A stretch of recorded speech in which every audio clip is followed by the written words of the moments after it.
नमस्कार, मी शिवानी. नमस्कार, मी सुकुमार. आता तुम्हाला जे दिसतंय हे तुम्हाला वाटत असेल काय नुसता नॉर्मल रस्ता आहे, गाडी चालली आहे, आजूबाजूला झाडं वगैरे आहेत.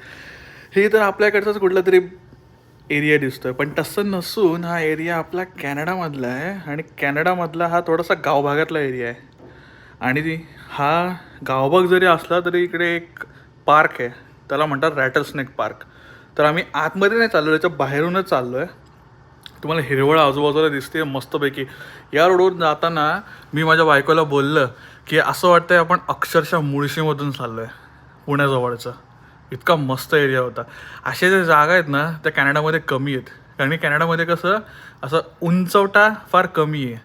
जेवढं बघावं ते असे सरळ सरळ रस्ते, पुन्हा इथे असं डोंगर वगैरे एवढे नसतात. म्हणजे किमान जिकडे आम्ही राहतो त्या आजूबाजूच्या भागात तरी एवढे डोंगर वगैरे नाही आहेत. टेकड्या